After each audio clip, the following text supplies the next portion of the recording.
Hello, everyone. Today, day of recording is Canada Day. So happy belated Canada Day for when I release this. Anyway, today I want to talk about being autistic while also being a visible minority. Today I'm mostly going to talk about race. We could talk about being, trans, gay, all that stuff another day. But yeah, for today, I know I'm a white person talking about this, but sadly, white people are more likely to listen to other white people. So you know what? I'll use my privilege for good. Here in Canada, as you can tell, I am not a visible minority, but I was when I lived in China for 6 years. Of course, I moved there in my 30s with, the wisdom and understanding that, what I was facing was racism. It's not like I was raised by parents who had to explain to me why some people just won't like me. Ever since I was a baby, they had to explain this, and to always be on my best behavior for my own safety since I was a toddler. I learned about racism from Saturday morning cartoons, not from lived experiences. And of course, while in China, I was still treated better than my friends who did have darker skin color, my friends from South Africa, Zimbabwe, Pakistan, while I still wasn't treated great, I was still treated better than them. But man, you go to Beijing, there are some parts you just cannot get a cab if you don't look Chinese. Oh my gosh. But yeah, it's like, I was denied some services, I was denied entry to certain places. There were literally hotels who legally couldn't have me stay because they needed a specific license from the government to allow foreigners to stay with them. And that was something, of course, I had never faced before. It was very new to me. But it also gave me a bit of understanding, just a little bit. Of course, I can't know what it's like to be born into a country that already looks down on me just for my skin color. I don't know what it's like to have people tell me, to go back home when I am home, but in China, again, 6 years of experience, all well in my 30s, I didn't deal with that childhood trauma of that. It's still in China, the second I left my home, I was masking 110%, 100% of the time. I had to be on my best neurotypical cis straight behavior to not come off as some sort of threat, although there were definitely times people gave me looks that did make me worried. I'm not gonna lie. But while I lived in China, it got to a point where I started having daily panic attacks that I needed medication that I don't need here in Canada. It was that stressful. But it's being that visible minority, it is extremely successful. It's a bit of a stressful. But of course, it's something that people of color don't need to be taught. They already know. They've lived this. I'm not telling them anything new. Now, you take all that and you put autism on top of that. Dealing with racism and then suddenly dealing with ableism on top of that, there are stories, news stories of autistic people having meltdowns in public and being shot by the cops. Like, yes, it happens to white autistic people as well, but it happens more to BIPOC autistic people. You know, is there's so many heart-wrenching stories of you know, people doing a wellness check or are just afraid for their lives because, oh my god, you know, this person of color is acting erratically, I'm scared, and they end up injured or dead.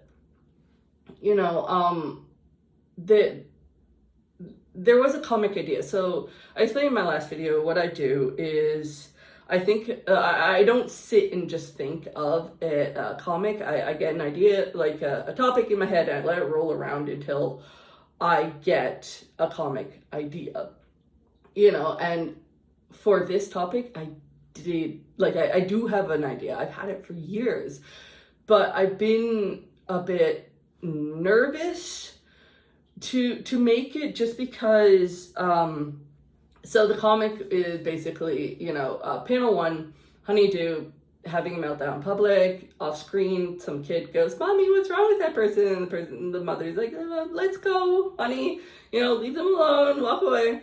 And then the next, it's a black person having a meltdown. And child asks, "Mommy, what's wrong with that person?" And the mother goes, "Eek, somebody call the police." And then the final scene is, you know, off screen, the police going, you know, "Hands up, this police," you know. And I know I've dealt with dark topic or alluded to dark topics like self-harm and suicide. I'm not going to censor that word because I don't care. I'm not monetized by YouTube, so I'm going to say it anyways. But this topic is so much more politically charged, and I didn't know if I could handle, you know, it's like making the comic, it's fine. It's what comes afterward that I didn't know if I could handle. I can't answer all, like, you know, again, I can't answer everything. I don't have the experience or the knowledge of all this stuff, but, you know, it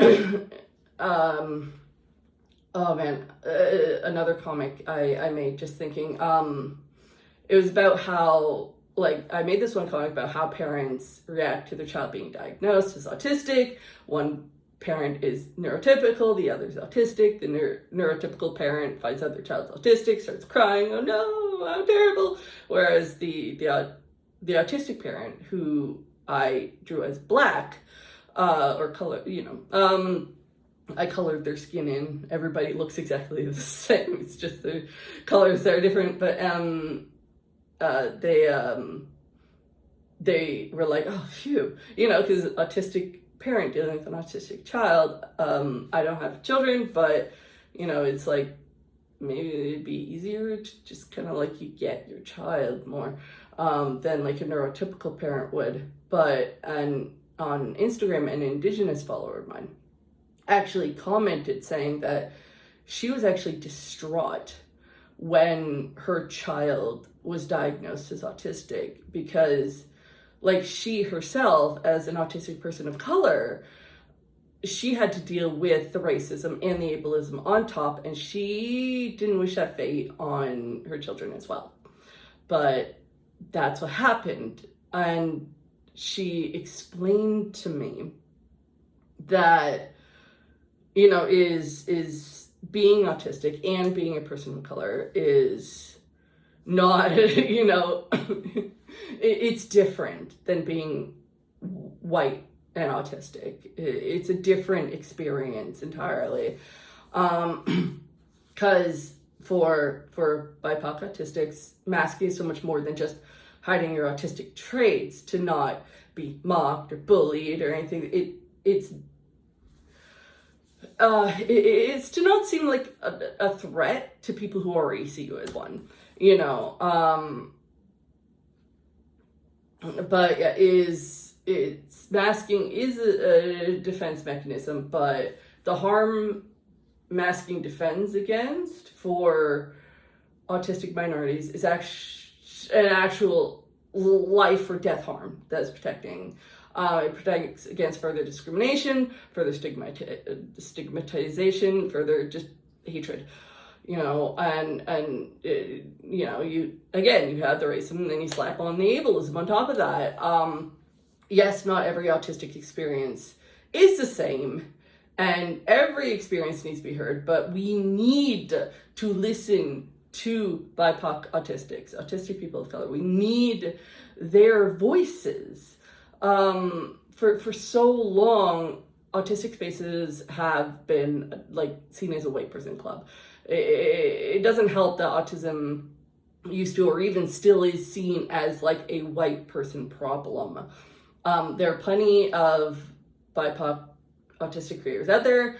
I should have made a list. Let's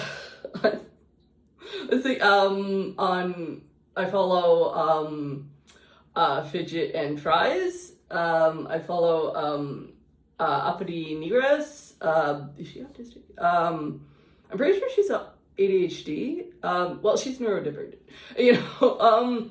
Anyways, yeah, we need to make space for more than just white autistic people, because the autistic community is sadly known for silencing autistic people of color, their voices, and we can't keep doing that. You know, we need to hear these experiences, because it's also the fact that, like, if we don't listen to their experiences, we can't help. You know, is if we just ignore it or silence it, their experiences don't. But like with you know, since I've been making my comic, there's more and more autistic creators coming up. And so more and more is learned about autism, and then, you know, more accessibility, blah, blah, blah. But, you know, is we need to hear these other voices so they can sort of build their, you know, voices up, their needs are heard, and maybe one day even met. You know, these are things we need to hear and learn from. Anyways, thank you for listening to my ramble. Until next time. Hey, thank you for watching. If you'd like to help support me, you can always like, comment, subscribe, and share this video around. You can also join my Patreon, where you get to see these videos a week early for just $5 a month. You can also pick up one of my books. All links will be down below, so check them out. All right, until next time, see you then.